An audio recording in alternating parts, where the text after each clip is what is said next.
بسم اللہ الرحمن الرحیم۔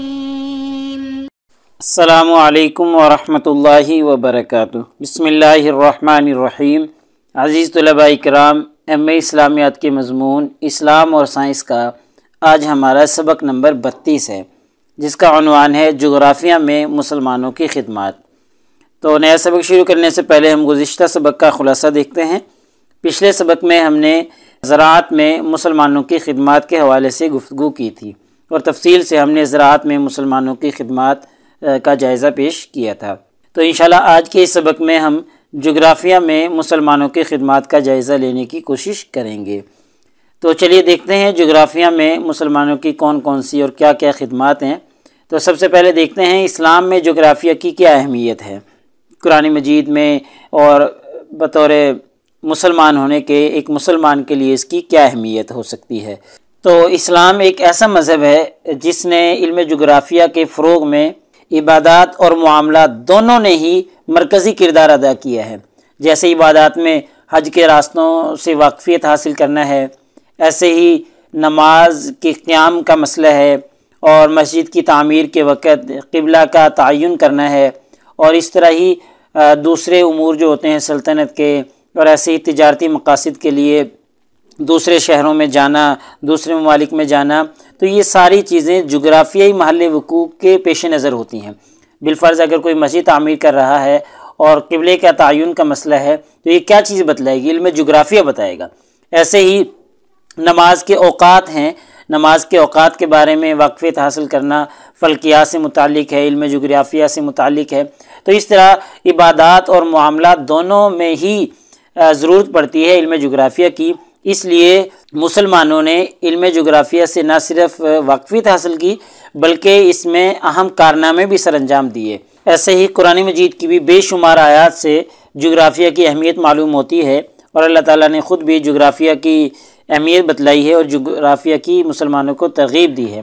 اللہ تعالیٰ نے قرآن مجید میں فرمایا ہے قُلْ سِیرُوا فِی الْأَرْضِ فَانْظُرُوا کَیْفَ بَدَأَ الْخَلْقَ، کہ زمین میں چلو پھرو اور یہ دیکھو کہ اللہ تعالیٰ نے کس طرح پہلی بار مخلوق کو پیدا کیا۔ تو اب دیکھیں زمین میں چلو پھرو، یہ اللہ تعالیٰ گویا کہ جغرافیہ کی ترغیب دے رہے ہیں، اور جو زمین پر چیزیں موجود ہیں، پہاڑ ہیں، دریا ہیں، سمندر ہیں، راستے ہیں، اور اللہ کی دوسری مخلوق ہے، ان میں خوب غور و فکر کرو اور دیکھو کہ اللہ تعالیٰ نے ان سب چیزوں کو کیسے پیدا کیا ہے۔ تو یہ گویا کہ اللہ تعالیٰ نے علم جغرافیہ کی ترغیب دی ہے۔ یہ ساری چیزیں، پہاڑوں کا علم، دریاؤں سمندروں کا علم، ندی نالوں کا علم، زمین کے راستوں کا علم، یہ ساری چیزیں جغرافیہ کے اندر شامل ہوتی ہیں۔ تو اللہ تعالیٰ اس آیت مبارکہ میں جغرافیہ کی ترغیب دے رہے ہیں۔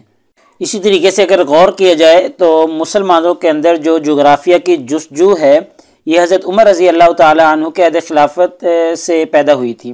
جب مسلمانوں نے ایران اور عراق کے علاقوں پر لشکر کشی کی تھی تو لشکر کشی کرنے سے پہلے مسلمانوں نے ان علاقوں کی جغرافیائی معلومات حاصل کی تھی، کہاں پر پہاڑ موجود ہیں، کہاں پر دریا ندی نالے موجود ہیں، کس طرح کی ان کا رہن سہن ہے، یہ ساری معلومات مسلمانوں نے پہلے حاصل کی تھیں، اور پھر ان کے نقشے بنائے تھے ان علاقوں کے، اور پھر ان علاقوں پر لشکر کشی کی تھی تاکہ ان کی جغرافیائی معلومات حاصل کر کے پھر ان پر حملہ کیا تاکہ کسی قسم کا نقصان فوج کو نہ اٹھانا پڑے۔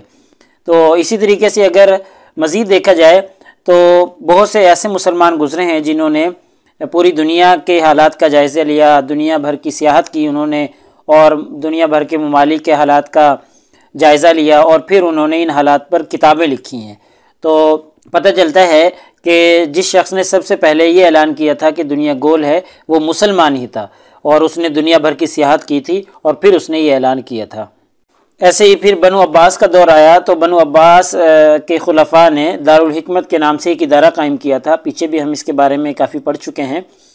تو اس ادارے نے دوسری کتب جو کہ جغرافیہ پر لکھی گئی تھیں، دوسری زبانوں میں تھی، ان کے تراجم کروائے، اور اس طرح کی نایاب کتب کے انہوں نے تراجم کروا کے ایک مثال قائم کر دی تھی، اور پھر ان سے مستفید ہوئے تھے مسلمان، اور پھر ان پر اپنے تحقیقات، اپنے تجربات شروع کیے، تو بھی اس طریقے سے مسلمانوں نے جغرافیہ کو مزید آگے بڑھا دیا۔ ایسا نہیں کہ جو پرانے نظریات تھے صرف ان پہ ہی اعتماد کرتے اور وہاں سے آگے نہ بڑھتے، تو پھر تو جغرافیہ میں بہت ہی سست رفتار سے ترقی ہوتی، لیکن مسلمانوں نے ان سے مستفید ہو کر آگے ان پر تجربات کیے، مشاہدات کیے اور جغرافیہ کو آگے تک بڑھا دیا، جغرافیہ کو بہت ترقی دی۔ اب ہم جغرافیہ میں جو مسلمانوں کی یا مسلمان سائنسدانوں کی خدمات ہیں ان کا تذکرہ کرتے ہیں۔ تو جغرافیہ میں مسلمانوں نے بہت زیادہ خدمات سر انجام دی ہیں۔ اس کی ایک وجہ تو یہ ہے چونکہ مذہب اسلام میں اس کی ترغیب دی گئی ہے، اور جو عبادات اور معاملات کا تعلق ہے مذہب اسلام کے حوالے سے ان میں جغرافیہ کی کافی اہمیت ہے، تو اس لیے مسلمانوں نے اس میں کافی دلچسپی رکھی اور اس میں کافی کارنامے سر انجام دیے تھے۔ بہرحال غیر مسلموں نے بھی شعبہ میں کافی کام کیا ہے، لیکن جو اولیت ہے، جو فوقیت ہے، وہ مسلمانوں کو ہی ہے، یا ابتدائی کام جو ہے وہ مسلمانوں نے ہی کیا ہے۔ اس کی بنیاد پر پھر آگے چل کر جو غیر مسلم ہیں انہوں نے اپنے نظریات اور اپنے مشاہدات اور تجربات پیش کیے ہیں۔ تو چند مسلمانوں کا ہم تذکرہ کرتے ہیں جو جغرافیہ کے حوالے سے زیادہ مشہور ہیں، جن میں ایک ہیں ابو عبداللہ محمد بن محمد الادریسی۔ تو یہ الادریسی جو تھے یہ جغرافیہ میں بہت زیادہ مشہور ہیں، جغرافیہ میں ان کی خدمات بہت زیادہ ہیں۔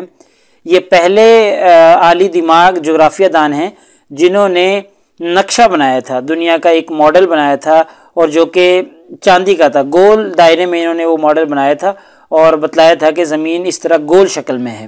تو اس میں انہوں نے دنیا کے جو ممالک تھے مختلف ان کے نقشے بھی دکھلائے تھے، اور نقشہ نویسی کے فن سے یہ خوب واقف تھے، تو اسی لیے انہوں نے دنیا کا نقشہ بھی بنایا تھا جس میں مختلف ممالک انہوں نے دکھائے تھے۔ اور فن جغرافیہ میں اور نقشہ نویسی میں بالخصوص یہ دنیا کے پہلے ماہر شخص مانے جاتے ہیں۔ اور ایسے ہی انہوں نے علم جغرافیہ پر بہت سی کتابیں بھی لکھی ہیں، بحری نقشے بھی انہوں نے تیار کیے تھے، چونکہ نقشہ نویسی کے فن سے یہ خوب واقف تھے۔ تو یہ ان کی خدمات ہیں کہ انہوں نے سب سے پہلے دنیا کا نقشہ بنایا تھا، اور پھر اسی نقشے پر آگے ترقی ہوتی رہی۔ تو موجودہ جو گوگل میپ اور دوسرے میپ ہم دیکھتے ہیں تو وہی یہ الادریسی کے نقشے کی جو ترقی یافتہ شکلیں ہیں۔ ایسی ہی الادریسی کی ایک کتاب ہے جو انہوں نے جغرافیہ کے موضوع پر لکھی تھی، المشتاق فی احتراق الآفاق۔ یہ کتاب جو ہے علم جغرافیہ پر دنیا کی سب سے پہلی کتاب تسلیم کی جاتی ہے۔ میں نے پہلے بھی عرض کیا کہ دنیا کا سب سے پہلا نقشہ ہی انہوں نے بنایا تھا، تو پہلے ایسے ہی انہوں نے پہلی کتاب بھی لکھی ہے علم جغرافیہ کے موضوع پر۔ تو اس کتاب میں الادریسی نے اپنی تمام تحقیقات جو جغرافیہ کے بارے میں تھی اور جغرافیہ کے بارے میں ان کی جتنی بھی معلومات تھیں ان ساری کی ساری کو انہوں نے بڑے شاندار طریقے سے جمع کیا ہے۔ اور اس کے علاوہ اپنی اس کتاب میں انہوں نے جغرافیہ کے کچھ نقشے بھی دیے ہیں جن سے جغرافیہ کی اہمیت واضح ہوتی ہے اور جغرافیہ کے بارے میں ان کی معلومات کا پتہ چلتا ہے۔ اور ایسے ہی جو الادریسی کے بنائے ہوئے نقشے تھے یورپ میں وہ صدیوں تک رائج رہے تھے، اور ان نقشوں سے اہل یورپ نے کافی استفادہ کیا، اور یوں کہہ لیں کہ جو ان کے یہ نقشے ہیں یہ بنیاد بنے ہیں موجودہ جو نقشے، موجودہ جو جغرافیہ ہے اس کا۔ ایسے ہی مسلمان سائنسدانوں میں یا جغرافیہ دانوں میں دوسرے بڑے جغرافیہ دان جو تھے وہ محمد بن احمد المقدسی تھے۔ یہ بیت المقدس میں پیدا ہوئے تھے، اور وہیں پر انہوں نے زیادہ حصہ اپنا زندگی کا جو ہے، اپنی جوانی کا جو زیادہ تر حصہ ہے وہ یروشلم میں ہی گزارا تھا۔ اور اس کے بعد انہوں نے مختلف علاقوں کے سفر بھی کیے تھے، جیسے اندلس، سندھ، جنوبی افغانستان، سسلی وغیرہ، اس طرح کے علاقوں میں بھی یہ گئے تھے، یعنی دنیا کی انہوں نے زیادہ سیاحت کی تھی۔ تو اپنی سیاحت کے دوران، اپنے ان اسفار کے دوران انہوں نے جو کچھ بھی دنیا میں دیکھا تھا، جو کچھ مشاہدات کیے تھے، ان سارے مشاہدات کو اپنی ایک کتاب میں انہوں نے جمع کر دیا تھا، اور اسی کتاب کی وجہ سے ہی یہ جانے پہچانے جاتے ہیں۔ یعنی یوں کہہ لیں کہ ان کی شخصیت کم جانی جانتی ہے، لیکن ان کی کتاب کی وجہ سے ان کی شخصیت کا بھی تعارف ہوتا ہے، ان کی شخصیت کو لوگ پہچانتے ہیں، اصل ان کی کتاب ہے۔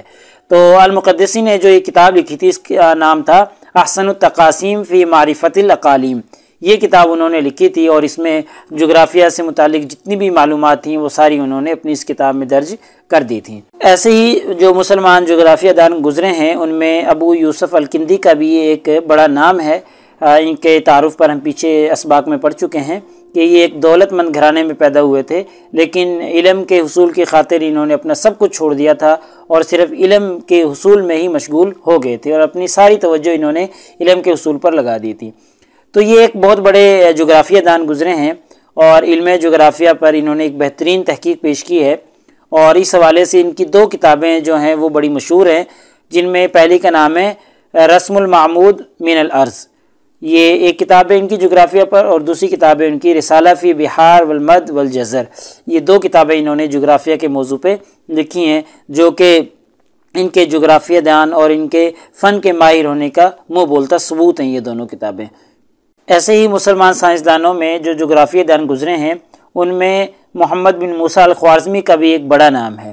یہ فن کے ماہر تھے، جہاں پر یہ الجبرا کے مجید کہلاتے ہیں وہاں پر یہ جغرافیہ میں بھی بڑی اہمیت کے حامل ہیں، اور جغرافیہ میں بھی انہوں نے بڑی خدمات سر انجام دی ہیں۔ ہم پیچھے ان کے بارے میں پڑھ چکے ہیں کہ بیت الحکمت کے یہ ممبر بن گئے تھے، اور بڑی اپنی کوششوں سے یہ ممبر بنے تھے، انہوں نے مقالہ لکھا تھا اور پھر جا کر یہ بیت الحکمت کے ممبر بنے تھے۔ تو پھر وہاں پر انہوں نے مزید اپنی جو علمی پیاس تھی وہ بجھائی اور تحقیقات پیش کیں۔ تو اس طریقے سے انہوں نے ایک کتاب لکھی ہے جو کہ جغرافیہ کے موضوع پر ہے۔ اس کتاب میں انہوں نے مختلف شہروں کے مختلف مقامات کے جو طول بلد اور عرض بلد ہوتے ہیں ان کی فہرستیں دی ہیں، اور اپنی کتاب کے ہر حصے کو مختلف اقالیم پر انہوں نے تقسیم کیا ہے، اور ہر اقلیم کو طول بلد اور عرض بلد کے لحاظ سے ترتیب دیا ہے، یعنی شہروں کو اقالیم اور پھر طول بلد اور عرض بلد کے حساب سے انہوں نے تقسیم کیا ہے، اور شہروں کی مختلف فہرستیں بھی دی ہیں۔ اور ایک حصے میں انہوں نے پہاڑوں کے نام، ان کی سمت بندی اور اس طرح کی چیزیں بیان کی ہیں جو کہ پہاڑوں سے متعلق ہیں۔ ایسے ہی اپنی کتاب کے ایک تیسرے حصے میں انہوں نے جو سمندروں، ساحلوں پر جو آباد لوگ ہیں ان کے بارے میں معلومات اور ان کے بارے میں تفصیل دی ہے۔ ایسے ہی چوتھے حصے میں انہوں نے جزیروں کے مرکزوں کے جو محدودات ہیں ان کو بیان کیا ہے، اور پانچویں حصے میں انہوں نے جغرافیائی خطوں کے مرکزی نکات کو بیان کیا ہے۔ ایسے ہی ایک حصے میں انہوں نے دریاؤں کے کنارے واقع جو مقامات ہیں، جو قصبات ہیں، ان سے تعلق رکھنے والی جو معلومات ہیں، اس طرح کی چیزیں انہوں نے پیش کی ہیں۔ یعنی اپنی اس کتاب کے اندر انہوں نے جغرافیہ کے بارے میں بے حد معلومات دی ہیں، شہروں کے بارے میں، پہاڑوں کے بارے میں، سمندروں ساحلوں کے بارے میں، اور وہاں پر بسنے والے جو لوگ ہیں ان کے رہن سہن کے بارے میں اس طرح کی انہوں نے معلومات دی ہیں۔ تو یہ کتاب ان کی بہت زیادہ اہمیت کی حامل ہے جغرافیہ کے حوالے سے۔ ایسے ہی جغرافیہ دانوں میں جو مسلمان گزرے ہیں ان میں جو المسعودی ہیں، جن کا نام علی بن حسین المسعودی ہے، یہ مائناز جغرافیہ دان گزرے ہیں۔ انہوں نے خوب سیاحت کی ہے دنیا کی، اور اپنی سیاحت کے دوران جن علاقوں میں یہ گئے تھے، جن میں خراسان ہے، کرمان ہے، فارس ہے، تبرستان ہے، عراق، شام، مصر، یمن وغیرہ، اس طرح کے علاقوں میں یہ گئے اور سیاحت کی۔ تو پھر انہوں نے جغرافیہ سے متعلق ایک کتاب بھی لکھی، اور یہ کتاب جو ہے جغرافیہ کے حوالے سے ایک مستند ترین کتاب مانی جاتی ہے۔